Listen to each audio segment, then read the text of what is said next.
Hi friends, good morning. Welcome back to Arthish vlogs.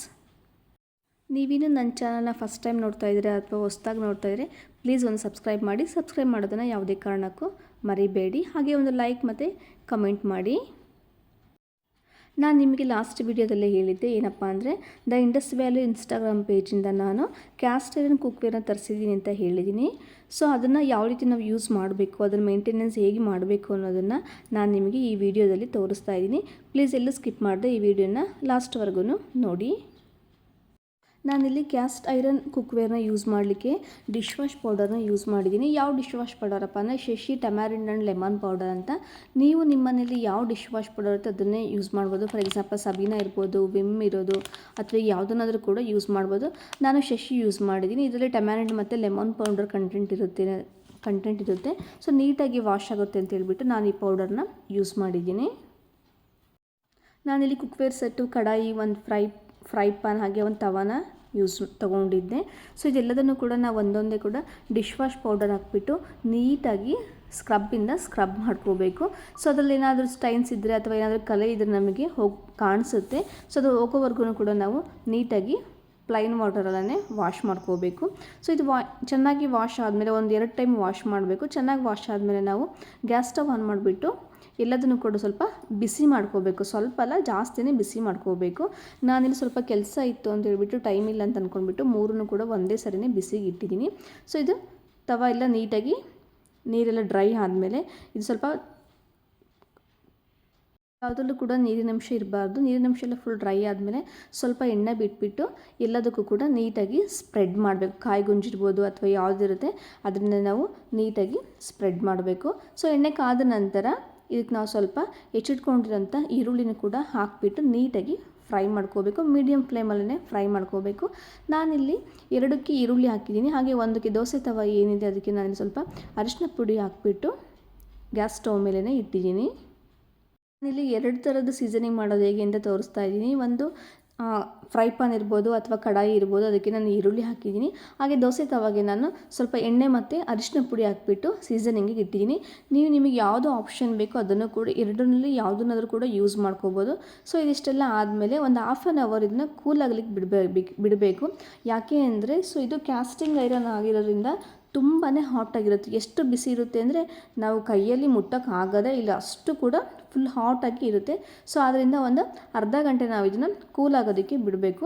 ಇದೆಲ್ಲ cool ಆದಮೇಲೆ ನಾವು ಏನು ಈರುಳ್ಳಿ ಹಾಕಿದ್ವಿ ಈರುಳ್ಳಿನೆಲ್ಲ ತೆಗೆದುಬಿಟ್ಟು ಪ್ಲೈನ್ ವಾಟರಲ್ಲಿ ವಾಶ್ ಮಾಡಿಬಿಟ್ಟು ಮತ್ತೆ ನಾವು ಡಿಶ್ ವಾಶ್ ಪೌಡರಿಂದ ಸ್ಕ್ರಬ್ ಮಾಡಿಬಿಟ್ಟು ನೀಟಾಗಿ ತೊಳಿಬೇಕು. ಹೀಗೆ ನಾವು ಯಾವುದೇ ರೀತಿಯಾದಂಥ ಕ್ಯಾಸ್ಟ್ ಐರನ್ ಕುಕ್ವೇರ್ ಆದರೂ ಕೂಡ ಈ ರೀತಿಯೇ ನಾವು ಸೀಸನಿಂಗ್ ಮಾಡಬೇಕು.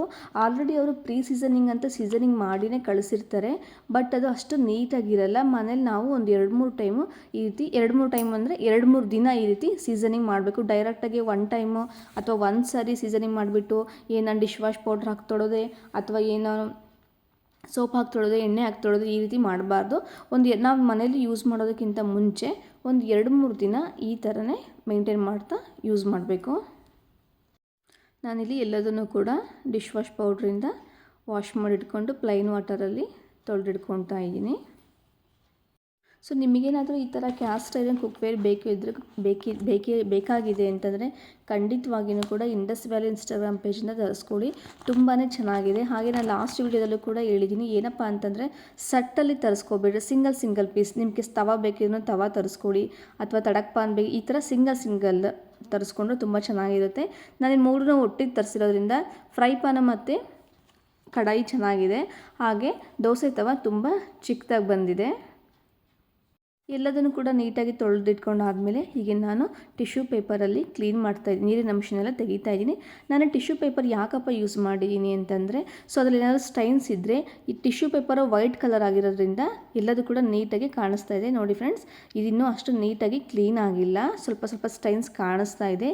ಇನ್ನೂ 2-3 ದಿನ ಸೀಸನಿಂಗ್ ಮಾಡಬೇಕಾಗುತ್ತೆ ಅಂತ ಅನಿಸುತ್ತೆ. ನಾವು ಎರಡೂ ಕಡೆಯೂ ನೀರಿನ ಅಂಶ ಇಲ್ಲದೆ ಇರೋ ಹಾಗೆ ಟಿಶ್ಯೂ ಪೇಪರಿಂದ ನೀಟಾಗಿ ಒರೆಸಿಡ್ಕೋಬೇಕು. ಇದು ಕ್ಯಾಸ್ಟಿಂಗ್ ಐರನ್ ಕುಕ್ವೇರ್ ಆಗಿರೋದ್ರಿಂದ ಇನ್ ಕೇಸ್ ನೀರಿನ ಅಂಶ ಎಲ್ಲಾದರೂ ಇದ್ದರೆ ರಸ್ಟ್ ಬರುತ್ತೆ ಅನ್ನೋ ರೀಸನಿಗೋಸ್ಕರ ನಾವು ಯಾವುದೇ ಅಂದರೆ ಯೂಸ್ ಮಾಡೋದಕ್ಕಿಂತ ಮುಂಚೆ ಇರ್ಬೋದು, ಅಥವಾ ನಾವು ಅಡುಗೆ ಎಲ್ಲ ಮಾಡಿ ಆದಮೇಲೂ ಕೂಡ ನಾವೇನು ತೊಳೆದಿಡ್ತೀವಿ, ತೊಳೆದ್ಬಿಟ್ಟು ನಾವು ಹಾಗೆ ಡೈರೆಕ್ಟಾಗಿ ಇಡಬಾರ್ದು. ತೊಳೆದಿದ್ದೆಲ್ಲ ಆದ ತಕ್ಷಣ ನಾವು ಒಂದು ಬಟ್ಟೆಯಿಂದ ಅಥವಾ ಒಂದು ಟಿಶ್ಯೂ ಪೇಪರಿಂದ ನೀರಿನ ಅಂಶ ಎಲ್ಲ ಹೋಗೋವರೆಗೂ ತೆಗಿಬೇಕು. ಇಲ್ಲಿ ನೋಡಿ ಫ್ರೆಂಡ್ಸ್, ಇದಿನ್ನೂ ನೀಟಾಗಿ ಕ್ಲೀನ್ ಆಗೇ ಇಲ್ಲ. ಸ್ಟೈನ್ಸ್ ಎಲ್ಲ ಇನ್ನೂ ತುಂಬಾ ಇದೆ, ಕಾಣಿಸ್ತಾ ಇದೆ ನೋಡಿ ಟಿಶ್ಯೂ ಪೇಪರಲ್ಲಿ ಎಷ್ಟು ಕಾಣಿಸ್ತಾ ಇದೆ ನೋಡಿ. ಇನ್ ಕೇಸ್ ಏನಾದ್ರು ಕಲರ್ ಬಟ್ಟೆ ಯೂಸ್ ಮಾಡಿದರೆ ಕಲರ್ ಬಟ್ಟೆಯಲ್ಲಿ ಈ ರೀತಿ ಸ್ಟೈನ್ಸ್ ಇದ್ದರೆ ಕಾಣೋದಿಲ್ಲ. ಸೊ ಹಾಗಾಗಿ ದಯವಿಟ್ಟು ಯಾರಾದರೂ ಸೀಸನಿಂಗ್ ಮಾಡ್ತಾ ಇದ್ದರೆ ವೈಟ್ ಬಟ್ಟೆಲೇ ಅಥವಾ ವೈಟ್ ಟಿಶ್ಯೂ ಪೇಪರಲ್ಲೇ ಸೀಸನಿಂಗ್ ಮಾಡಿ ಕ್ಲೀನ್ ಮಾಡ್ಕೊಳ್ಳಿ. ಹಾಗೆ ಇದೆಲ್ಲ ನೀಟಾಗಿ ಕ್ಲೀನ್ ಆದಮೇಲೆ ಸೊ ನೀವೇನಾದರೂ ಕ್ಯಾಸ್ಟಿಂಗ್ ಐರನ್ ಕುಕ್ವೇರ್ ಯೂಸ್ ಮಾಡ್ತಾ ಇದ್ದರೆ ಇದನ್ನು ಯಾವುದೇ ಕಾರಣಕ್ಕೂ ಮರಿಬಾರ್ದು. ಅದೇನಪ್ಪ ಅಂತಂದರೆ ನಾವು ಪಾತ್ರೆಗಳನ್ನೆಲ್ಲ ಈ ಕ್ಯಾಸ್ಟ್ ಐರನ್ ಕುಕ್ವೇರ್ ಪಾತ್ರೆಗಳನ್ನೆಲ್ಲ ತೊಳೆದು ಆದಮೇಲೆ ನಾವು ಯಾವಾಗಲೂ ಕೂಡ ಪ್ರತಿ ಸರಿ ಎಣ್ಣೆನ ಹಚ್ಚಿಡಬೇಕು. ಪಾತ್ರೆ ಇನ್ಸೈಡ್ ಇರ್ಬೋದು ಅಥವಾ ಔಟ್ಸೈಡ್ ಇರ್ಬೋದು, ಯಾವಾಗಲೂ ಕೂಡ ಈ ರೀತಿಯಾಗಿ ಸ್ವಲ್ಪ ಎಣ್ಣೆ ಹಚ್ಚಿಬಿಟ್ಟೇ ಇಡಬೇಕು. ಜಾಸ್ತಿ ಹಚ್ಚೋದೇನು ಬೇಡ, ಸ್ವಲ್ಪ ಸ್ವಲ್ಪ ಮಾತ್ರ ಎಣ್ಣೆ ಹಚ್ಚಿಬಿಟ್ಟು ಇಡಬೇಕು. ಸೊ ಈ ರೀತಿ ಮೇಂಟೈನ್ ಮಾಡೋದ್ರಿಂದ ಪಾತ್ರೆಗಳು ಹಾಳಾಗೋದಿಲ್ಲ. 2 ಅಥವಾ 3 ದಿನ ಇದೇ ರೀತಿ ಸೀಸನಿಂಗ್ ಮಾಡಿಬಿಟ್ಟು ನೆಕ್ಸ್ಟ್ ಡೇ ನಾವು ಪಾತ್ರೆ ಏನು ಕ್ಯಾಸ್ಟ್ ಐರನ್ ಕುಕ್ವೇರ್ ಇದೆ ಇದನ್ನು ನಾವು ಯೂಸ್ ಮಾಡ್ಬೋದು. ನಿಮಗೇನಾದರೂ ಈ ವಿಡಿಯೋ ಇಷ್ಟರೆ ಪ್ಲೀಸ್ ಒಂದು ಸಬ್ಸ್ಕ್ರೈಬ್ ಮಾಡಿ. Thank you.